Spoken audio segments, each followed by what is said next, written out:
Chatty Friday. We were just saying, everybody's chatty out here. Oh my gosh, the first row. Let's give it up. Good about to the ladies. Jojo, you have failed us in the second row. You have failed us in the second row. Almost. All right, with that, good afternoon. Happy Friday. Thank you for those who were able to show up in this wonderful winter storm in D.C. Have a couple of things at the top. So today we got more evidence that President Biden's economic plan is delivering results that more and more Americans are feeling. Consumer sentiments increased 13% this month, rising to its highest level in more than 2 years. In the last 2 months, sentiments has surged by 29%, the biggest 2-month jump in more than 30 years.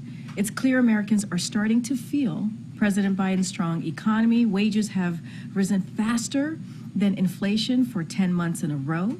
The unemployment rate has remained below 4% for the longest stretch in 50 years. Inflation has fallen by about 2/3. We have more work to do, obviously, but we are on the right path. President Biden's agenda is a sharp contrast with congressional Republicans' plans to cut taxes for the wealthy and big corporations while raising health care and prescription drug costs for hard-working American families. And a few moments ago, I saw some of you have already been reporting this. The president signed the continuing resolution passed by bipartisan majorities in the House and Senate that prevents a needless shutdown, maintains current funding levels, and includes no extreme policies. Instead of wasting more time on partisan appropriation bills that violate the budget agreement 2/3 of them voted for last spring, House Republicans must finally do their jobs and work across the aisle to pass full-year funding bills that deliver for the American people and address urgent domestic and national security priorities by passing the president's supplemental request. Today, more good news. President Biden announced his administration is canceling debt for another 74,000 student borrowers across the country. With today's actions, the Biden-Harris administration has now canceled debts for 3.6 million Americans, and that's a big deal, as some will say around here, a big deal. Those receiving relief as a part of today's announcement include teachers, nurses, firefighters, and others who earned forgiveness after 10 years of public service. It also includes people who have been in repayment for 20 years but never got the relief that they earned. And in practical terms, it means that today, thanks to President Biden and this administration, millions of American families have a bit more breathing room to start a business, save for their kids' college, or buy their first home. From day one of this administration, the president vowed to improve the student loan system so that obtaining higher education provides Americans with opportunity and prosperity, not unimaginable burdens of student loan debt. The president will continue using every tool at his disposal to get student loan borrowers the relief they need to reach their dreams. Turning to this afternoon, the president's obviously his schedule this afternoon. The president knows that mayors get things done, and he is looking forward to welcoming bipartisan mayors attending the U.S. Conference of Mayors winter meeting to the White House later today. The president will highlight the ongoing partnership between federal and local governments to ensure communities across the country realize the full potential of investing in America agenda. The president will highlight the most significant investment in our nation's infrastructure in generations, the biggest investment in fighting climate change, progress preventing, reducing crime, our work to end homelessness, and much more. With that, we have the Admiral here, John Kirby, who's here to discuss the Middle East. Admiral, the podium's yours. Good afternoon, everybody. President Biden had a chance to speak this morning with Prime Minister Netanyahu. The President and the Prime Minister discussed ongoing efforts to secure the release of all remaining hostages that are being held by Hamas.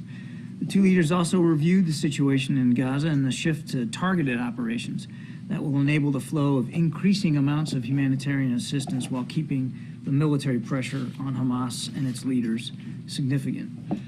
The president welcomed the decision from the government of Israel to permit the shipment of flour for the Palestinian people directly through Ashdod port, while our teams are separately working on options for more direct maritime delivery of assistance into Gaza.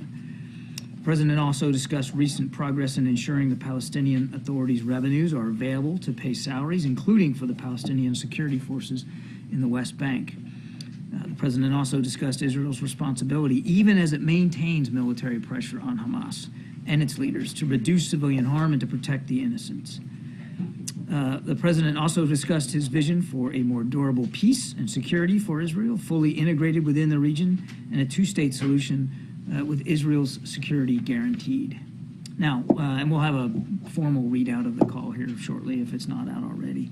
Just one last thing. This morning, U.S. forces conducted 3 successful self-defense strikes against Houthi targets in Yemen. This is the 4th preemptive action that the U.S. military has taken in the past week against Houthi missile launchers that were ready to launch attacks. In this case, anti-ship missiles. CENTCOM, Central Command, will have more details on this a little bit later, but as you know, there are U.S. Navy ships in the Red Sea as well as international shipping. These actions were, I want to stress again, done in self-defense, but it also helps make safer international waters for both naval vessels as well as merchant shipping. Thank you. John, so the call with Bibi and the president today was the first since Christmas. Yes. Can you talk a little bit about why the delay, especially because they were talking so frequently over the fall? And then also on Bibi, does the president think a two-state solution is possible with Bibi in the office, given what he's said about it? On the modalities of the call and the frequencies, as I've said before, they will talk as appropriate. This was deemed by both leaders as the best opportunity for yet another call, Colleen, and I have no doubt that there'll be additional calls going forward, clearly. The president still believes in the promise and the possibility of a two-state solution. He recognizes that's going to take a lot of hard work. It's going to take a lot of leadership there in the region, particularly, on both sides of the issue. And the United States stands firmly committed to eventually seeing that outcome right now. And we're talking to them actively about post-conflict Gaza and what governance there needs to look like and the importance of an independent Palestinian state for long-term security, not just for the Palestinian people, but for the Israeli people as well. Currently, of course, we're rightly focused, as I said in the opening statement, on making sure Israel has what it continues to have what it needs to defend itself. Thanks, Karine. Thanks, John. So you continue to reiterate the administration's policy that you support a two-state solution. Senator Elizabeth Warren says that if Netanyahu opposes that, then we need to question why we are supporting the Netanyahu government. So why is the U.S. supporting a government that opposes U.S. policy? I'm not sure what the context means of supporting the government, but let's just take it. I'm going to assume it's meant in the context of this war they're fighting. It is certainly supporting we're certainly supporting the Israeli governments to defend themselves, but it's really bigger than that. It's about supporting the Israeli people's right to exist, right to be a nation. I mean, again, you don't have to look any further than the 2017 manifesto of Hamas to see what their ultimate plans are. They want to wipe the country off the face of the map. So we're defending Israel's right to defend itself. The Israeli people get to decide who represents them, who their elected officials are. We don't decide that. And we will always work with whoever the Israeli people decide to put into power and government. We'll always work with them, regardless of the differences, maybe on political issues. They chose this government. This is the government that is in charge of conducting warfare against Hamas. We're going to make sure that they have what they need, in addition to making sure, as I said in the opening statement, that we're doing everything we can to alleviate the humanitarian suffering in Gaza. Warren's not alone in expressing these concerns. Is the president worried that, given what Netanyahu has said about opposing a Palestinian state, it could complicate the efforts to pass the supplemental? The president's under two things, and under no illusions of how elusive a two-state solution has been, and how much hard work there's going to be ahead for all of us to try to get there. On the supplemental, Again, I don't want to negotiate here in public. We believe that we're making progress here in terms of working in a bipartisan way with senators, and we'll see where this goes. But the president comes away from the meeting with congressional leaders the other day. Largely, that was meeting about Ukraine and bipartisan support on Ukraine, but that they understand the urgency of supporting Israel as well. Thanks, John. Thanks, John. You said yesterday that the U.S. is taking away capabilities from the Houthis with each and every one of these strikes and making it harder for them to continue to propagate these attacks. Can you quantify that progress, describe that? I would leave it to the Pentagon to go through their battle damage assessment. After every strike, they'll do an assessment on how successful it was. They believe that they have had good effects on degrading some of these Houthi capabilities. But clearly, the president alluded to this yesterday, they still have some offensive capability, and we're going to keep taking the actions we believe we need to take to defend ourselves. But I couldn't give you a percentage. That's really a better question for U.S. Central Command or for DOD to speak to. And you also said yesterday the U.S. has additional options available to take on the Houthis. What is the administration waiting for to use those other options? Is there some red line or something that would happen? I don't think it'd be fair to say we're waiting on anything. I mean, we've been taking shots as needed, including this morning. While 3 anti-ship cruise missiles were sitting on the rails ready to go, and we knocked them out before they had a chance to launch them. We also designated the Houthis as a specially designated global terrorist. That allows us some additional economic levers that we didn't have available to us before, and we'll keep reviewing our options going forward. Again, I'll say it: the Houthis need to stop these attacks. They can make that choice. Clearly, they've made opposite choices. So we have choices to make too. And we have options available to us as well. We'll continue to explore those options. Clearly, one of the options that we are and will continue to take are in the military realm if needed. John, just on the North Korean underwater nuclear weapon systems test yesterday, do you have any information on that? What's your response to that? I don't have a lot of specific information. We're not in a position where we can validate those claims. We're in touch, obviously, with our South Korean partners to see whatever information and context they might have about that. So I can't verify the claims by the North that they've actually tested such a weapon. It does though underscore the continued provocations by Kim Jong-un and his regime in Pyongyang. The continued pursuit, again, whether this is true or not, there's little doubt that they continue to pursue advanced military capabilities to threaten their neighbors and to threaten the region. And that is why President Biden has taken significant steps to shore up our alliances in the region. You saw in Camp David a historic agreement between Japan and South Korea to improve trilateral cooperation, a new nuclear consultative group session with South Korea that was announced when President Yoon was here, as well as the addition of U.S. military, particularly intelligence capabilities, on and around the peninsula so that we can get better information about what Kim Jong is up to. But we haven't taken our eye off this one bit. And then I'm sorry, just on Gaza and that conflict. We've spoken before about your concerns about the conflict spreading. Now we have reports that a Palestinian-American teenager was killed today in the West Bank.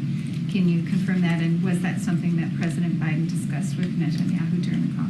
We're seriously concerned about these reports. The information is scant at this time. We don't have perfect context about exactly what happened here. We're seriously concerned about it, and we're going to be in constant touch with counterparts in the region to get more information. But it's definitely deeply concerning. But I'm afraid I don't have more information than that right now.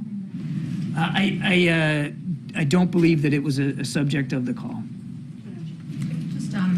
Back to the issue of the two-state solution, what would you say is the president's hope and expectation here? Is it that the prime minister's stance on this will eventually shift? The hope is that when this conflict is over, that we can work in a collaborative way with the Israeli government and counterparts in the region on good governance in Gaza. Good governance that the president hopes can lead to a viable two-state solution, bless you.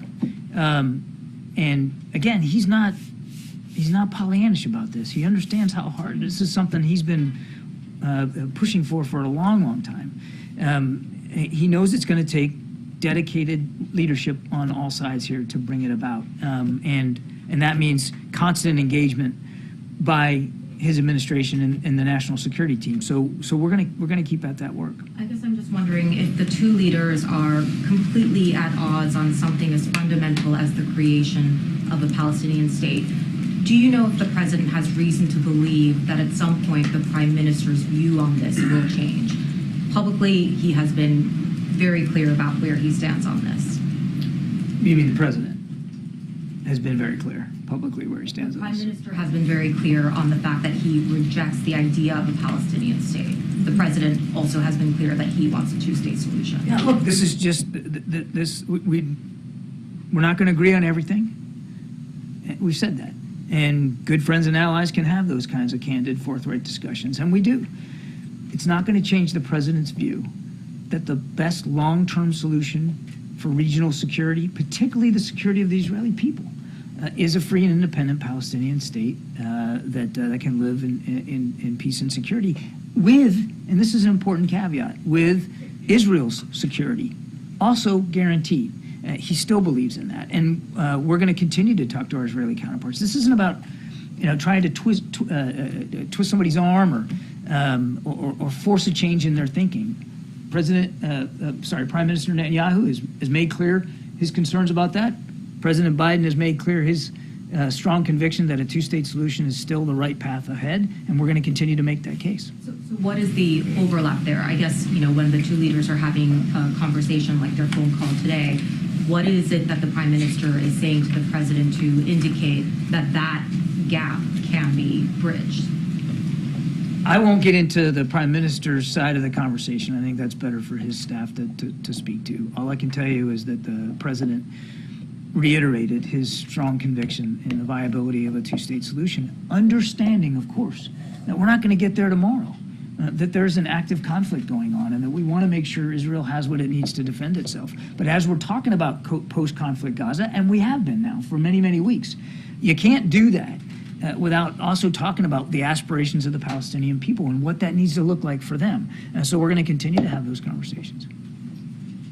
John, were the Prime Minister's comments yesterday a factor in why this call took place today? Was that something that the U.S. decided they wanted the President to speak with him today about that? No, this was a call that we've been actually trying to land on the schedule for quite a bit of time here. So this was not, you shouldn't read into the fact that the call happened today as some sort of response to the Prime Minister's discussions or comments yesterday. And did they talk specifically about those comments yesterday, or it was a more general reiteration of the President's support for a two-state solution? Again, without getting more beyond the readout, I would just say that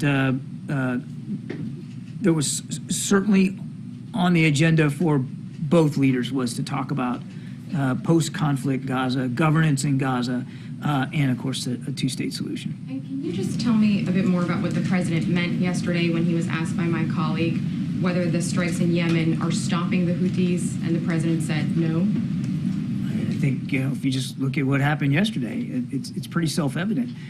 They continue to have offensive capability, and they continue to be willing to use it.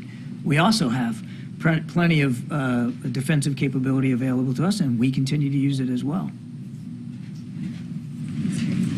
Did the President address Netanyahu's use of the phrase "from the river to the sea" in their conversation today? I know the White House has previously said that phrase is divisive. So I'm not aware that that specific phrase was discussed. do you condemn him using that phrase? Look, there's a connotation with that phrase. We've talked about this before, but when you use the phrase "river to the sea," it speaks basically to the mantra of Hamas and in their manifesto, where they basically describe the geographic bounds of what they believe to be Palestine. And if you look at it on the map, if you go look at the four corners that they describe it, it's basically the state of Israel. They just don't believe it should exist.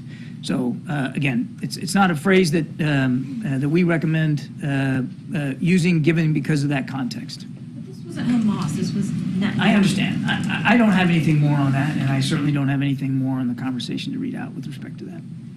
You had talked about the hard work it will take to kind of come to an agreement of sorts on a two-state solution. Can you outline what that kind of work and conversation would look like? Does this mean more calls between Biden and Bibi? How does he expect to? Well, I think there's certainly going to be more calls between the two leaders, and there'll be more conversations between our two teams. I mean, Secretary of State Blinken's been there, 4 or 5 times since the 7th of October, and I have every expectation he'll be back again as well. And we're going to continue to have discussions with the team across a range of issues. I understand that the two-state solution is the issue today because of the comments in the press here, but every discussion we're having in the region has a component of it about post-conflict Gaza and governance and what that looks like. And yes, of course, our continued interest in a two-state solution, but it also has to do with humanitarian assistance, with getting the hostages released, and making sure that Israel has the weapons and capabilities that it needs to defend itself. And I'll just end with this. I mean, prior to the 7th of October, as you all know, we were working closely with Israel and Saudi Arabia on a potential normalization deal. A normalization deal that the president believes Hamas was also aware of, and certainly could have been a contributing factor to the violence that they visited on the Israeli people on the 7th. Bless you. I lost my train of thought. But the point is that we're still having discussions with counterparts about that normalization. And we've gotten some positive feedback, even from Saudi Arabia, about what that could look like going forward as a part of that normalization. Should we be able to get there? And we were making progress before the 7th. Obviously, there would be a component in there for the Palestinians. There would have to be. And we're not giving up on that. And if you're able to get to that normalization, that could be a significant milestone in overcoming some of the challenges of a two-state solution. Did the president in his call today with Netanyahu express any concern about Netanyahu continuing to say that he doesn't stand for a two-state solution? I think I'll just leave my description of the call the way it was, and you'll see a readout here coming from us on paper. But yes, they talked about, in general, talked about the possibilities of a two-state solution, and the president reaffirmed and reiterated his strong belief in that possibility. Thank you so much. You mentioned progress on the front of the tax revenue issue in the West Bank. Does that mean the Israeli Prime Minister has committed to release this tax revenue? There was discussions in their cabinet about that, and that was what I was referencing there. Was ongoing discussions within the cabinet about the revenue and using it appropriately. John, earlier this week you talked about the 500 entities, about Iran, 500 entities that have been sanctioned by the administration last year. Have you seen any impact of these sanctions?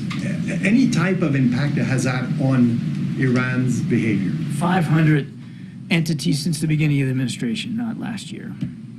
Some 50 sanctions regime, about 500 entities. We know they've had an impact on Iran's economy, which struggles. But look, we also know that there's other ways that you have to push back on Iran's destabilizing behaviors, including bolstering and strengthening our military capabilities in the region, as well as working with partners. I mean, we've now got a coalition of 20-some-odd countries, ships and aircraft and other capabilities trying to protect Red Sea shipping. So there's been a lot of effort here to hold Iran accountable for their destabilizing activities. And if you allow me, John, a colleague has asked me to ask you, yesterday Mexico and Chile requested the International Criminal Court to investigate potential crimes against civilians in Gaza and October 7 Hamas attack on Israel. Any reaction on this? We're aware of those of that report and the potential referral to the ICC. I don't have a comment for you on it at this time. We're still gathering more information about what this would entail. But I want to say again that we don't have any indications that there's deliberate efforts to commit war crimes by the Israeli Defense Forces. John, yesterday Jake Sullivan met with the family members of hostages being held by Hamas. I'm wondering if you can give us any readout. Was he able to provide any updates to the families? What message did he have for them during that? The main message was that we're still working out this. And as I said in the readout of the call, that was right at the top of the list for the president to talk to Prime Minister Netanyahu about efforts to get another hostage deal going. And I want to protect the private nature of the conversation, but Jake also made sure that they were aware that those efforts are ongoing and that they're serious. The discussions we're having are sober and serious about potentially getting another hostage deal in place.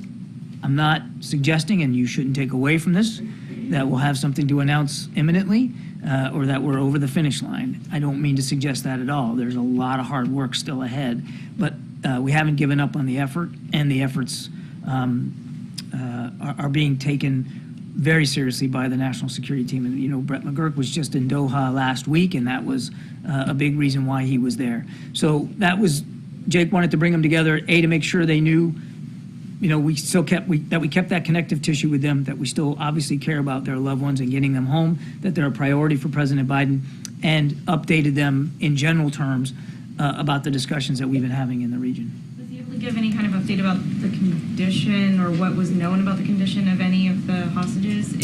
Do we have new information or any information about how the hostages are doing? I don't have any information to share with you about what we know about the individual hostages. I will say, as I've said before, regrettably, we just don't have a lot of tactile information about where they are or what specific condition they're being held. And as I think you can imagine, it is very likely that they are being moved around quite a bit. So it's hard to get real fingertip feel on exactly how they are, but we have to assume they're being held in just the utmost deplorable of conditions. On the supplemental, just given latest developments, I mean, how is the president thinking of this idea of conditioning aid to Israel? Is this being pushed by some of his allies? Is that something he supports?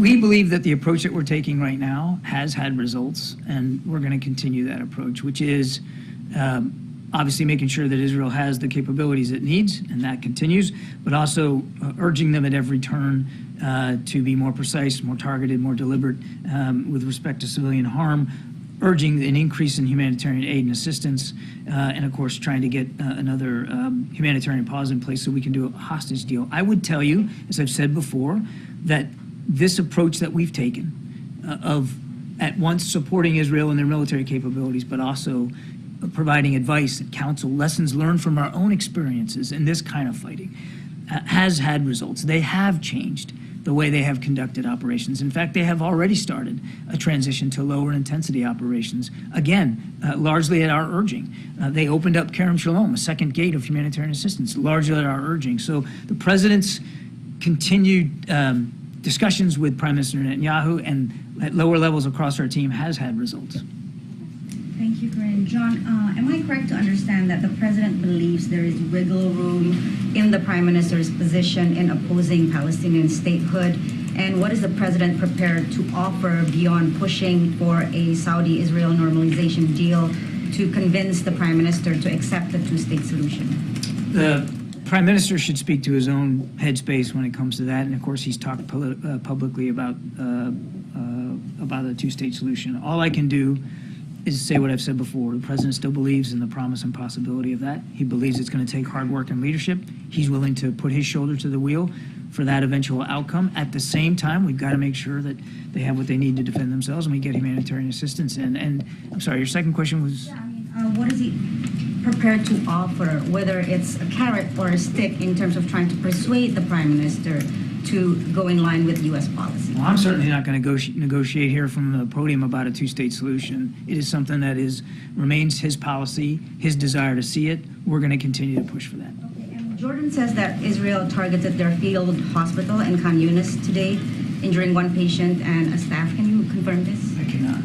And one more. Does the administration believe that the Houthis will stop their attacks if there is a ceasefire in Gaza, and does that play a factor into the calculus of pushing? I think you got to take anything the Houthis say with a big grain of salt. We're not taking what they say to the bank, and this idea that this is somehow about Gaza just doesn't square with the facts.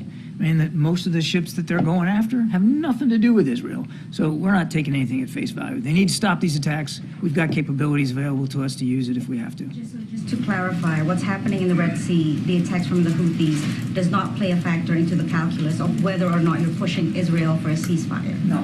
Thank you. Go ahead, Brian. Thanks a lot. Thanks, John. On Ecuador, is the U.S.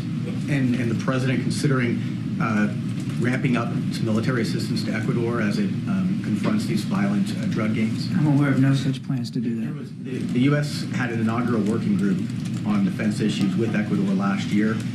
Is the President wanting to ramp up that cooperation? I'm aware of no such plans. All right. Thank you, Karine. Thank you, John. 2 questions. First, does the President plan similar calls as he had with Prime Minister Netanyahu with President al-Sisi of Egypt and Crown Prince Mohammed bin Salman in Saudi Arabia? I have little doubt that there'll be additional conversations with both those leaders, as well as I suppose King Abdullah of Jordan as well. But I don't have anything on the schedule to speak to today. The other question is that before he was inaugurated, President Arevalo of Guatemala came to the U.S. and met with Jake Sullivan and others in the National Security Council. I believe he had a call from the President before he was sworn in. Is the administration discussing an apology for the 1954 coup in Guatemala come this June on its 60th anniversary? Not that I'm aware of. Thank you. So on this call between the President and the Prime Minister, how much of it was focused on getting a better handle of kind of the timeline of these Israeli operations, the transition, I guess, to the less intense operations, and more broadly, is the administration satisfied with the progress that they're seeing Israel make in reaching its objectives in the war? I don't have a time hack for how long they talked about each topic. I went through quite a list of topics. The call was about 30 to 40 minutes long, and where they discussed all these things. Clearly, the President was interested in the Prime Minister's assessment of how things are going on the battlefield. And as I said earlier, and they've acknowledged that they have, in fact, begun a transition to lower intensity operations, which means less troops. They pulled out a whole division from the north, a slackening reliance on airstrikes. But again, it's really for the IDF to describe what those look like and the progress that they're making. And clearly, yes, the President was interested in Prime Minister Netanyahu's assessment of the progress they're making. I won't divulge that. That's really for the IDF to speak to. But they have, in general, in their press conferences, talked about the pressure that they've been putting on leaders of Hamas and the numbers of leaders that they've been able to take off the battlefield and the resources and, quite frankly, underground architecture that they've been able to take away and degrade. Thanks. Behind you. Okay. Oh, okay. John, thanks. Thanks, Karine. When it comes to Prime Minister Netanyahu's comments, is there concern that his public comments about a two-state solution could negatively impact the discussions on a hostage release? The short answer, I think, to that is no. Look, obviously, each of these 2 leaders have stated publicly a different view on the promise of a two-state solution. It's not going to change President Biden's mind one bit. He still believes in it. They also still both believe in the importance of getting these hostages home to their families. And that's why we're continuing to work at this. And as I said earlier to a previous question, that work is serious and it's sober and it's ongoing. And we are represented at that table in the region trying to get those hostages released. And again, I'm not going to put odds one way or another, except to say that there's a lot of people in the region, including our Israeli counterparts, that are working on this. Thank you, Karine, and thank you, John. I have 2 questions on Russia and South Korea, North Korea. The Russian ambassador to South Korea said in an interview with the South Korean media that he was ready to improve relationship with South Korea and denied North Korea and Russia arms deals. As you know, the North Korea and Russia's foreign ministers and President Putin have met in Russia this week. What is your interpretation of this? Follow-up. We've talked at length about the burgeoning relationship between North Korea and Russia. I stood up here and showed you a graphic and a slide of the belief we have and the desire by the Russians to purchase ballistic missiles from North Korea has happened, have been used in Ukraine, as well as artillery ammunition. So this burgeoning relationship between the two countries is certainly worrisome. It's worrisome for the people of Ukraine and our interest there as well as it's for the peninsula. Kim Jong-un said that South Korea was a hostile country. He then threatened to devastate South Korea and United States and Japan with nuclear weapons. Do you think these threats from Kim Jong-un are just words, or do you think there will be a real war? You have to take rhetoric like that seriously from a man in charge of a regime that continues to pursue advanced military capabilities, including nuclear capabilities. That's why, and I won't go through the list of all the things that I already said to the previous question that we're doing to try to address that threat. You have to take that seriously. Kim Jong-un ought to focus more on feeding his people than on buying and purchasing advanced military capabilities. Go ahead. Thank you. Yes, thanks, John. John, do you still oppose a general ceasefire? Do we still oppose a general ceasefire? Yes. For the same reason that we have in the past. We don't believe a ceasefire is going to be to the benefit of anybody but Hamas.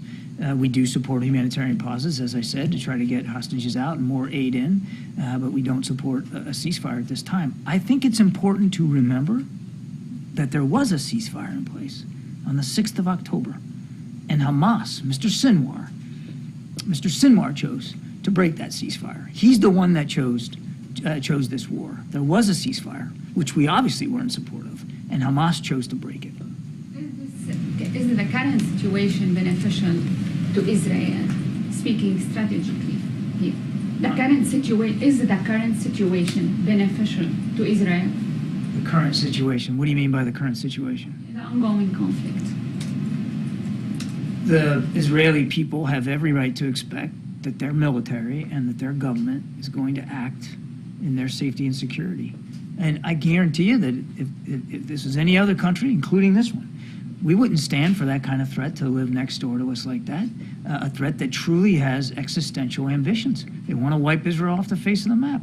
So the Israeli people have every right to expect that their government's going to try to protect them from that threat, which we still believe, and certainly was verified in the call today, that is still a viable threat to the Israeli government, to the Israeli people. One more question on the Houthis. How long you believe you can maintain the current course? I mean, striking them and then they strike back. You said you have other options. At what point you can use another option? Well, I'm not going to get ahead of the president or his decision making. We have plenty of military capability available to us. We'd like these. Just one. I'm sorry. No, it's my fault. I just got my throat caught and I got caught on my word. We obviously are not seeking a conflict with the Houthis or a war in Yemen.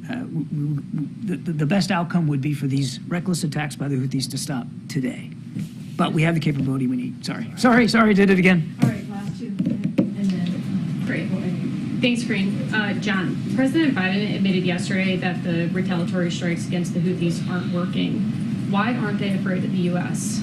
Well, you'd have to ask the Houthis what's in their mindset. I'm not going to get in between the ears of Houthi leaders. They claim it's about Gaza. It's not.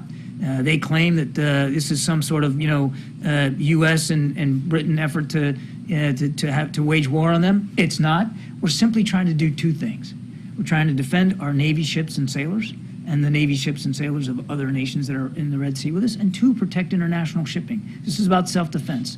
And again, this conflict, well, first of all, we don't seek a conflict. There doesn't need to be a conflict, but the exchange of fire that we have seen in recent days doesn't have to go on one day more if the Houthis would make the right decision to stop these attacks. Right, but they're a terrorist group attacking U.S. interests. Wouldn't your response make them stop?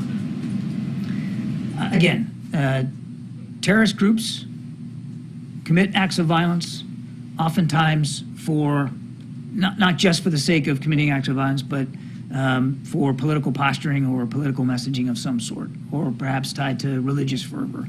And they are a designated terrorist group. They are conducting terrorist attacks on shipping in the Red Sea, and we have to respond to that.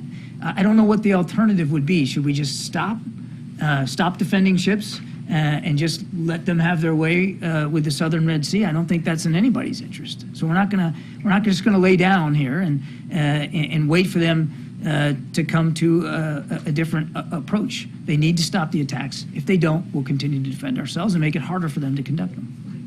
Thanks, Karine. Admiral, the House Armed Services Committee has asked Secretary of Defense Lloyd Austin to appear publicly before them next month for failing to disclose his hospitalization. Will the White House support the Secretary testifying publicly? That'll be a decision for the Secretary of Defense, and he has to make that decision. And since he was released from the hospital, has he clearly explained to the President or any senior officials here what exactly happened? I'm not going to get into the personal and private discussions that the Secretary has had with the President of the United States. They have spoken as recently as late last week. And as you heard the President say himself, he has full trust and confidence in Secretary Austin and his leadership at the Pentagon, and that will continue. Thank you so much. Thank you. Appreciate it. Have a great weekend. All right, Colleen. Thank you. So I wanted to ask about the Uvalde report yesterday. The president had said that he hadn't seen the full findings, but that he wasn't sure that there was criminal liability. So a couple things. I wondered if he had time to look through the full findings and if his opinion has changed at all. And then also, if not, is there another way that law enforcement should be held accountable for the failures? So there's a couple of things I want to say about that. The DOJ's report, which is what you're obviously referring to, Colleen, shows that there were multiple points of failure with the law enforcement response in Uvalde. And so we can only imagine how this news adds to the heartbreaking Uvalde families, how they're feeling. And certainly as a mom myself, this is one of those days that you wish never ever happens and you don't want to imagine. So this obviously is very heartbreaking, not just for the families, for that community. And so no community should have to ever go through what Uvalde community suffered. And but I'll say this, and I think it's really important that these families were able, in Uvalde, were able to turn things around, and they turned their pain into purpose. And helped pass the bipartisan Safer Communities Act, which we see it's already starting to save lives. And so while the president is going to continue to certainly to do everything that he can through executive action to protect communities from gun violence, he's not going to stop to ask Congress to do something. You hear me say that, you hear him say that often. They need to do something to stop this epidemic of gun violence. And so we've been very clear, we need universal background checks, a national red flag law. We must ban assault weapons, obviously, and high capacity magazines. And these actions can't wait. These actions can't wait. And so I just wanted to lay that out because that report was I'm sure very difficult. Forget about us in the room. Very difficult for the Uvalde community, and the president understands that. I just don't have anything beyond that to add. Just sorry, one more. On the debate or the discussions on funding, it sounded like yesterday they were pretty close on the immigration and Ukraine funding agreements, and I just wondered if the White House was willing to concede more. I think one of the main issues they were talking about was parole authority. I wondered if there were more concessions being made, or like what's happening. So for the past several months, I've been very careful to not negotiate from here, so I'm not going to break that.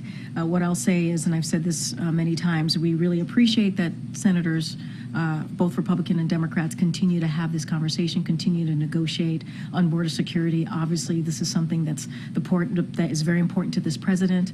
It came up in the congressional meeting that they had 2 days ago, and the president was very clear that Congress needs to act. We need to be zeroed in and focused on this, and also the funding for Ukraine as Ukraine continues to defend themselves against Putin's aggression, right? Putin's invasion. invasion. And so that is something that we need to continue to do.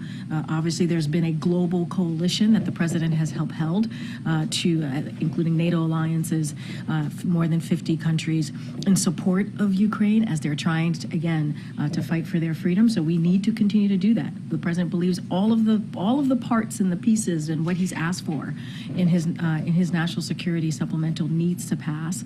But going back to border security for a second, we think the conversations are going in the right direction. We are optimistic about it. It is important to act now. The immigration system, what we've seen at the border has been broken for decades now, needs to get fixed. And so the president's going to continue to encourage Congress to act. And again, we are very thankful and appreciative and encouraged by what we're seeing by senators, both Republicans and Democrats, continuing these negotiation processes. To follow on that, you say that you're encouraged they're going in the right direction, but the president was asked yesterday, what are the sticking points in the border agreement? And he said, I don't think we have any sticking points left. If that's true, why haven't senators announced an agreement yet? Well, we're going to let them speak to that, but we've been saying it's headed in the right direction, right? We've been saying that we are encouraged by it, right? That is, I think, what the president just said, pretty much backs up what we've been saying. So I just don't want to get into specifics as it relates to specific. I think the negotiators should speak to that. Let them have those conversations on the Hill. Let them talk to you all about what it is that they're discussing specifically. I want to be very careful not to get involved in the negotiation process. We understand how this works, and speaking from the podium, don't want to affect the progress that we believe that they're making on this. Look, border security is important. We understand it's important to the American people. We have to do something. We have to get an agreement, a bipartisan agreement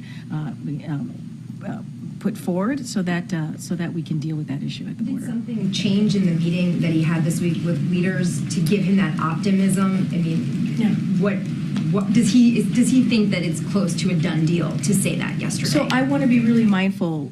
The meeting 2 days ago was not a negotiation meeting. It was not. It was about Ukraine and the importance for us to continue to support Ukraine and how Congress has to act and what's expected of us, not just in our national security. Obviously, it's important to our national security, but also globally.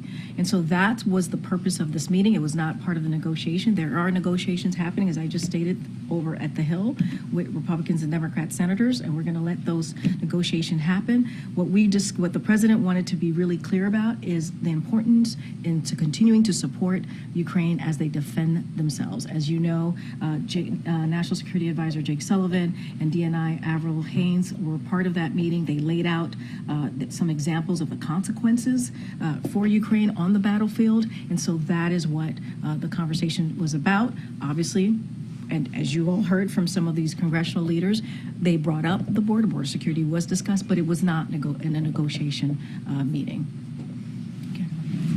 J.B. Pritzker was in Des Moines this week and was talking about the inhumane practices of receiving, basically these migrants are still being sent by airplane to Chicago. I think the total number is 30,000 shipped to Chicago alone, and the mayors are meeting in town. They're certainly going to ask for more resources. What can the federal government do to help cities like Chicago that are really struggling with this, especially given the subarctic temperatures that we're seeing right now? And you've heard me say this very recently about how those actions that are being taken by Republican leadership is inhumane and is demoralizing. And it doesn't lead to the safety of communities here. And so we've called that out, and we'll continue to do that. And I've spoken to this already, but I'll lay it out a little bit more. During the last year, what our administration was able to do in corroboration with states and cities across the country, we launched this one-stop shop clinics to help eligible non-citizens get working permits and decompress the respective shelter system. That was something that local leaders and state leaders asked for, and so we were able to obviously work in collaboration in getting that done. To date, these clinics have served more than 10,000 people, so they've been effective. And another thing that you've heard us speak to is that we've provided more than $1 billion in grant funding for jurisdictions hosting recently arrived migrants. So that's been important. And look, here's the thing. I just had this whole this whole back and forth with your colleagues here about border security and about this negotiation that's happening in the Senate. That's what we would like to see. We want to do more. We want to do more, but it requires Congress to act. That is where we are now. That's why it's so important that these conversations, these negotiations on Capitol Hill with senators, both Republicans and Democrats, have been going on for the past several months. We are encouraged. We want to see the supplemental passed. It is important to get that done as well. Remember, border security was originally a part of the supplemental, so we look forward to continuing collaboration with these states, these jurisdictions, obviously, to see what else we can do. But in order to get more, Congress needs to act. Follow up on what John was saying about deliberate war crimes. That seems to differentiate between deliberate and inadvertent war crimes. Can you say anything about what your parsing is of that phrasing? It startled me because it seems to imply that you acknowledge that there have been war crimes committed, but perhaps not deliberate. I don't think that's what the Admiral was inferring to. He doesn't. I can speak very forcefully and say that is not what he was referring to. Look, we have been very clear about Israel's absolute right to defend itself. That's something that we say all the time, right? Obviously, this is our relationship, what we believe, as well as its obligation to abide by international law, right? To make sure that they are protecting civilian lives, whether Israeli lives or Palestinian lives. We've been really clear about that, and so I just want to be really careful. I'm not going to go beyond what the Admiral said here, and I wouldn't parse his words too much here. But we've been very clear on where we stand on what we believe we stand on. Obviously, we want to continue to have these diplomatic conversations as the President had with Prime Minister Netanyahu, and our focus has always been making sure, obviously, no civilian lives, right? One civilian life is too many. Getting that humanitarian aid into Gaza is incredibly important. Making sure hostages, American hostages, all hostages come home, and trying to continue these pauses, these humanitarian pauses that you have seen the President lead on, and they have been very successful, as the Admiral has said. If the International Court did rule that war crimes were committed, would the U.S. support? I'm not going to get into hypotheticals. I'm just not going to get into hypotheticals from here. Does the President believe that a ban on menthol cigarettes would save the lives of Black Americans? So I want to be really careful. There's a rule-making process that's currently happening. I'm not going to get ahead of that. That is something for, obviously, the respective agency, FDA, to kind of take a look at that. I want to be really mindful. I wasn't asking about the rule. I was just asking whether that is something the President believes. No, I hear you. I just want to be careful because there's a process, a rule-making process that's currently happening on that particular issue, and I don't want to comment on this rule because on your question because that rule-making process is currently happening. FDA is doing their part. They are the experts here. I'm just not going to get into specifics of that at all. Well, they may be the experts, but I think there's abundant research that shows that this is a leading cause of deaths for Black Americans. I'm just asking whether the President believes that could be a benefit of banning menthol cigarettes. I hear your question, MJ. As you said, there are experts who have spoken to this. I let the experts speak to this. When there's a rulemaking process, this is always the case here. Because there's a rulemaking process, we're just not going to comment. Okay, Jackie. Thank you, Karine. What is the administration's response to the 14 House Democrats who voted with Republicans the other day to denounce the vote open borders policies of the Biden administration? What do you mean? What's our comments on what? A response to 14 Democrats in the House believing that the president has open border policies. Well, look, we've been very clear. We want to deal with what's going on at the border. That's why we're having these conversations, these negotiations in the Senate with Republicans and Democrats. The president understands that this is an issue that matters to the American people. And we feel like those conversations that are happening, those negotiations are headed in the right direction. And so the president understands. He put the border security, right? That's part of the supplemental. His request on funding for border security was part of that national security ask, that emergency ask. So we believe we need to do more. The president understands we need to do more. And we see Republicans and Democrats in Senate want to do more. Is it still the position of the administration that the border is secure? Our position is that we need to do more at the border. We have to do more at the border. That's why these negotiations are currently happening. That's our position. And is it the position of the administration that the efforts to impeach Secretary Mayorkas are unconstitutional? What we believe is that what House Republicans are doing is playing political games. That's what we believe. And they're not doing their jobs, the jobs that the American people want them to be doing. And let's not forget, they won't even let Secretary Mayorkas even testify. They want to impeach him, but they're not even allowing him to testify. And so it is shameful. That's what we believe. It is shameful.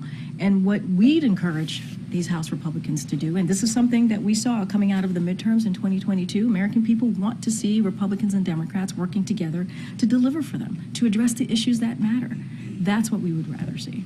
On the constitutionality portion, though, I saw that there was a memo that came out that was touting this open letter from constitutional law professors making the argument that impeachment based on policy disagreements is unconstitutional. Is that the approach the administration is taking to What this? letter are you speaking to? There was an Ian Sams memo that went out, and it was included an open letter from a number of constitutional law professors who were arguing that impeaching a cabinet secretary on the basis of policy disagreements is forbidden in the Constitution. Well, I'm going to let my colleagues' letter stand for itself. I've been very clear on how we feel and what we think about these impeachment proceedings, and a proceeding that is not even allowing Secretary Mayorkas to testify. I'm just trying to gather, though, because it came to us from the White House, obviously, that is this something that the administration is going to fight in court on a constitutional basis, that this is not something that could happen? Yeah, and I will say I'm going to let my White House colleagues at the counsel's office respond to that. Karine, a month ago today, when you were asked about whether the White House had any regrets about linking Ukraine aid with border funding, you said no, not at all. I wanted to know if that was still the case today. Does the White House have any regrets about this strategy? No, not at all, because both of those things are important to the president. They are emergency requests. That's why he included it in the supplemental, and we believe all of it needs to move forward. And then just very quickly on student loans, there has been some Republican criticism from people like Senator Bill Cassidy, Congresswoman Virginia Foxx, specifically saying that the president is pandering in this election year, trying to buy votes with these kinds of moves on student loans. There have been other lawmakers who've echoed something similar, saying it's not fair for Americans who didn't go to college to have to pay for those who racked up too much debt. What is the White House response to that? No, we've heard that rhetoric many times before. That's nothing new, what you laid out to me. Look, the president made a promise that he would do everything that he can to take action to give American families a little bit of a breathing room, and that's related to student debt as well. And you heard at the top when I laid out that folks should not have to be crushed by student debt to be able to start a family, to be able to buy a home, right? And so this is what we've seen over the past several decades, and the president has been very clear. He's going to do everything that he can to give people a little bit more breathing room, to give people, make sure he lower cost for folks, and that's what we're seeing, right? We're seeing that from an array of folks just across the spectrum. And so I've heard those comments. That is not something that the president believes. The president believes that is important. You got to remember, this is a president who grew up in a middle-class family, who knows what it's like to sit around a kitchen table and try to figure out which bill are you going to pay. Are you going to pay that medical bill? Are you going to be able to pay that medical bill? Are you going to be able to put food on the table? Are you going to be able to pay the tuition for your kid that's going to college? And these are difficult conversations that American families have every month. And so if the president can do something to give families a little bit of dignity, a little bit of an opportunity to really be part of a growing economy, be part of the middle class, he's going to take that action. Okay, Sabrina. Thanks, Karine. When the president was asked yesterday about Arab Americans not wanting to vote for him over Gaza, his response was to point to former President Trump's travel ban on Muslim-majority nations.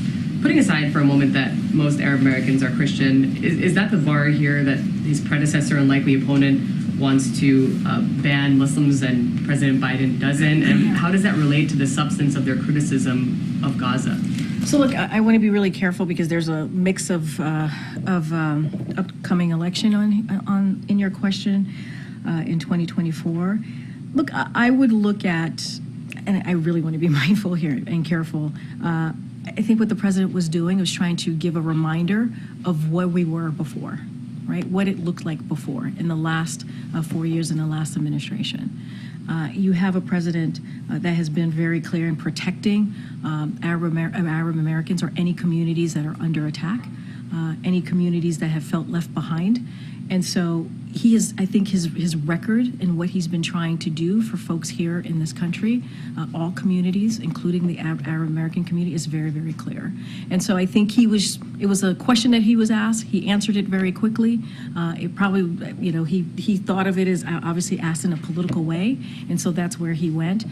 But I just also want to be super careful because this is an upcoming election. And then away from the campaign then, since the conflict began, the president has sat down with Muslim leaders only once that we know of, on October 26th, and there was only one Palestinian American who was present for that meeting. Why has the president not met or engaged more directly with Palestinian American leaders in the more than 3 months since this conflict began? Well, as you just stated in the top of your question, he has had direct conversation with leaders in the respective communities. His team has stayed in touch with members and leaders of those respective communities as you just laid out, Arab Americans and Muslim Americans as well.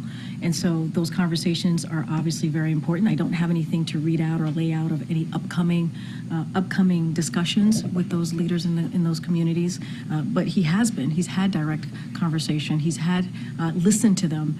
Those were private conversations. We try not to read out specifically what was discussed. But obviously the president and his team has been in regular communications. Monday's obviously the anniversary of Roe v. Wade. Do you have any preview of what the president plans to do to mark the day? Yeah, so as you know, the campaign made an announcement of the four principals here. The president, the vice president, the first lady, and the second gentleman are going to do an event on Tuesday and touch on Roe v. Wade. I would refer you to them on exactly what that's going to look like. And the vice president's going to do a tour specifically focusing on Roe v. Wade. So certainly would refer you to the vice president's office, and certainly we'll have more to share on that. All right, I'm being told to wrap it. Go ahead, Sarah. Thanks, Karine. On Wednesday, when you were asked about ahead of the meeting, Speaker Johnson's HR tour bus position, you said Speaker Johnson's not the only congressman in the room. He's held to this hardline position, but was there any indication from House members who were present in the meeting or in other conversations that have been had with House members that there is a possibility of them taking on a Senate-passed agreement? Like if an agreement were to be reached and passed in the Senate, has he gotten any kind of assurances that the House would take that on? I will say, I think there was broad agreement in the room in that meeting that they needed to deal with Ukraine and also the border. So there was a broad agreement there. I'm not going to get into specifics on how that would look like, but I think that's important. If both Republicans and Democrats in that meeting are saying, yes, we need to deal with this, we need to figure out how to make sure we support Ukraine, we need to figure out how to make sure we deal with the border security, I think that's important. And so that is what we were able to get out of that meeting as well, that type of understanding of addressing those two things. But is he optimistic that even if the Senate is able to come to an agreement, that it would be taken on and passed in the House? I mean, look, I'll say this, I'll add to this. It was a balanced and constructive conversation. That's what we saw, and that's what happened. And there was, again, broad agreement to certainly deal with making sure Ukraine gets the funding that they need, making sure that we deal with border security. So that is the two important things that came out of that meeting. We are going to continue to have the conversation in the Senate, do the negotiations in the Senate on the border security to get something done, something that the American people want to see. And then we'll see what happens. I don't want to get into hypotheticals. I don't want to guess what's going to happen. Obviously, Speaker Johnson's been very vocal and he can speak for himself. But it is important. It is important that we see a bipartisan agreement, bipartisan conversation happening, and we'll see where it goes. But the president's going to continue to encourage, obviously, Congress to move forward.